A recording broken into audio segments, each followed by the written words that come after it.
झारखंड जल जंगल जमीन वाला प्रदेश है, लेकिन इसे संरक्षण करने के बजाय यहाँ के माफिया और अधिकारियों के गठजोड़ ने झारखंड की जमीनों को बेच दिया। अगर राजधानी रांची की बात कर ले तो रांची में कई जमीन ऐसी होती है जो अलग अलग कैटेगरी की होती है, चाहे एससी एसटी वाली बात कर ले, भूइंहरी की बात करें, या फिर बेशकीमती जमीन है जिसे बिक्री नहीं किया जा सकता। लेकिन माफिया और अधिकारियों की नजर पड़ने के बाद उस जमीन को भी बेच देते हैं। पहले रांची में रिम्स की 10 एकड़ जमीन को बेचा गया, इसके बाद बड़ा तालाब की 36 एकड़ जमीन गायब हो गई और हरमू नदी तो नाले में तब्दील कर दिया गया। और अब सबसे बड़े घोटाले की बात करें तो सीआईपी यानी जो मनोवैज्ञानिक चिकित्सक जहां हैं बैठते हैं कि कैसे पागलों का इलाज होता है, उसकी 147 एकड़ जमीन की कोई जानकारी ही नहीं है। इस पर कोर्ट ने भी एक तल्ख टिप्पणी की है, क्योंकि जिसने याचिका दायर की और जमीन बचाने की गुहार हाई कोर्ट से लगाई वह एक बिहार का व्यक्ति था। और साफ तौर पर कोर्ट ने कहा, अधिकारियों को नसीहत दी टिप्पणी करते हुए कि जिसे बचाने की जरूरत थी वह सोया है नींद में और दूसरे राज्य के लोग जगाने की कोशिश कर रहे हैं। यह शर्मनाक है।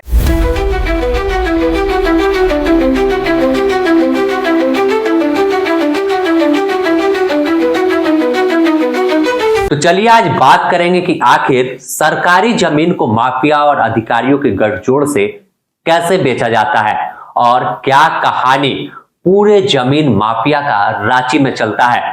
रांची आदिवासी इलाके में शामिल है, क्योंकि अधिकतर इलाके में जमीन आपको जनरल कैटेगरी की नहीं मिलेगी, जिससे शहर का विस्तार भी उतनी तेजी से नहीं हो पाता, क्योंकि अन्य कैटेगरी की जमीन ना आप खरीद सकते हैं ना बिक्री कर सकते हैं, क्योंकि एक जो तमाम अधिकार है आदिवासी समाज को वो जमीन बचाने को लेकर संविधान में मिला है। लेकिन इसे भी झारखंड में अधिकारी उलट देते हैं। आपको याद होगा जब सेना की जमीन रांची में बिक्री कर दी गई थी, तो फिर आम जमीन तो छोड़ दीजिए। तो चलिए शुरुआत करते हैं कि कैसे एक गठजोड़ बनता है और फिर खेल शुरू होता है। मान लीजिए आप रांची के हरमू इलाके में रहते हैं या फिर मोराबादी इलाके में, और वहां पर एक बेशकीमती जमीन है, लेकिन वह जमीन भूइंहरी कैटेगरी की है। यह मानकर चल रहे हैं भूइंहरी कैटेगरी की जमीन बिक्री नहीं होती, लेकिन जब अधिकारी चाहेंगे तो पहले खेल शुरू होता है कि उसकी कैटेगरी बदली जाती है। ऑनलाइन भूइंहरी हटा करके जनरल प्लॉट कर दिया जाएगा, फिर उसे किसी और के नाम पर चढ़ाया जाएगा। इसमें रजिस्ट्रार, डीसी कार्यालय के लोग, उपायुक्त और निचले स्तर के जो सीओ दफ्तर के अधिकारी होते हैं, वो नगर निगम के तमाम लोगों की एक गठजोड़ बनती है और एक कड़ी के रूप में सब अपना अपना काम करते हैं। और इन सब को रन कौन करता है? तो एक माफिया, जिसकी नजर उस जमीन पर है कि हरमू इलाके में जमीन तो अब नहीं बची है, तो ऐसे में अगर इस प्लॉट को हम ऐसे ट्रांसफर करेंगे तो करोड़ों अरबों का फायदा हो जाएगा। तो बस ट्रांसफर होता है और फिर बिक्री का खेल चलता है। लेकिन अब सवाल है कि आखिर अस्पताल की जमीन कैसे बिकी? तो अस्पताल की भी जमीन 1960 में रिम्स ने एक्वायर किया और आखिर में उसे 10 एकड़ जमीन को माफिया और अधिकारियों के गठजोड़ की वजह से बिक्री कर दिया गया। बुलडोजर चला, तमाम लोगों ने तस्वीर देखी। इसके बाद बड़ा तालाब की जमीन 36 एकड़ नगर निगम खोज रही है और हरमू नदी जो कभी नदी हुआ करती थी, पर्यावरण को बचाती थी, वह नाले में तब्दील हो गई और एक पूरा मोहल्ला उस नदी के किनारे बसा दिया गया। तो ऐसे में अतिक्रमण का खेल यहीं तक सीमित नहीं है। यह तमाम जमीन छोटा छोटा टुकड़ा है, 10 एकड़, 36 एकड़, 100 एकड़ से ऊपर। आप सोच सकते हैं कि एक पूरा गांव बस सकता है।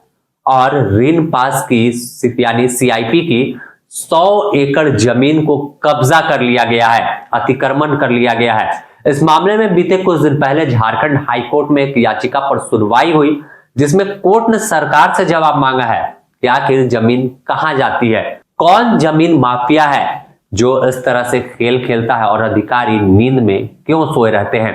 तो इस मामले में 26 जनवरी के बाद 27 तारीख को एक सुनवाई फिर से हाई कोर्ट में होनी है, जिसमें सरकार अपना पक्ष रखेगी कि कब अतिक्रमण मुक्त किया जाएगा। लेकिन सवाल यही खड़ा होता है कि तमाम मामलों में हाई कोर्ट दखल करती है, उसके बाद अधिकारी नींद से जागते हैं, लेकिन संरक्षण की जिम्मेवारी इन अधिकारियों पर होती है, तो आखिर क्यों सोए रहते हैं। तो आपको कई केस के बारे में ऐसे हम बताते हैं। सेना की जमीन का मामला आपको याद होगा, बड़गाई मौजा की एक और जमीन का मामला याद होगा, जिसमें जब इन्फोर्समेंट डायरेक्टोरेट यानी प्रवर्तन निदेशालय ने जब जांच शुरू की थी, एक केस बरियातू थाने में दर्ज था, उसके आधार पर तो खुलासा हुआ था कि सेना की करीब 4 से 5 एकड़ जमीन को कब्जा किया गया पहले, फिर उसे माफिया सिंडिकेट पूरा बना, अधिकारियों का गठजोड़ हुआ। इसमें आपको भानु प्रताप प्रसाद जो राजस्व कर्मचारी तो वहां के बड़गाई मौज अंचल के थे, इसके अलावा अंचला अधिकारी बड़गाई के, फिर आपको अगर बात करें तो रांची के तत्कालीन डीसी छवि रंजन, और एक पूरा सिंडिकेट काम कर रहा था और उस जमीन को बेच दिया था। इसके बाद फिर इसकी फर्जी डीड आपको कोलकाता से बनवाई गई थी।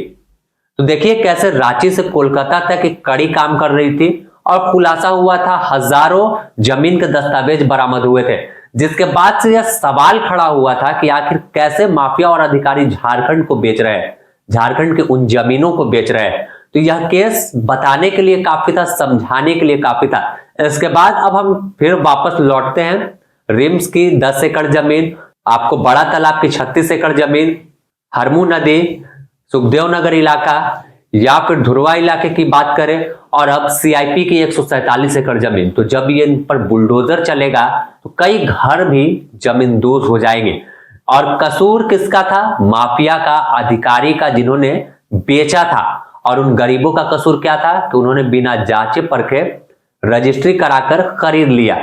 बस कहानी यहीं तक है कि बुलडोजर फिर चलेगा और फिर गरीबों का आशियाना उजड़ जाएगा।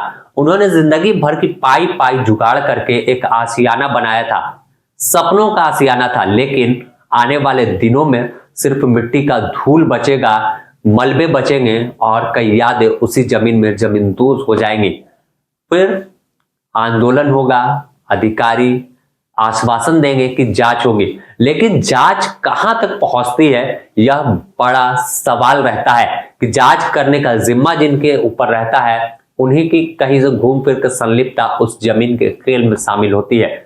तो ऐसे ही झारखंड में बड़ा खेल चल रहा है और द न्यूज पोस्ट ने पहले भी दिखाया था कि कैसे रिम्स की जमीन बेची गई, कैसे बड़ा तालाब की 36 एकड़ जमीन बेच दी गई। तो यह तमाम बातों को बताने का सिर्फ ये है कि आखिर कैसे झारखंड को जिन्हें बचाने की जरूरत थी, जिन्हें जमीन बचाने का अधिकार मिला है, कि तमाम चीजों की जांच हो, वही जब गिद्ध की तरह लूटने लगे तो फिर कहानी बर्बादी की लिखाती है। और बस वही बर्बादी की कहानी झारखंड में हर दिन सामने आती है। जमीन लूट की कहानी आती है। रांची में जमीन माफिया और अधिकारियों का गठजोड़ हावी है जो जमीनों को बिक्री करने में लगा है। बने रहे द न्यूज पोस्ट के साथ, इससे जुड़ी और भी अपडेट आपको देंगे।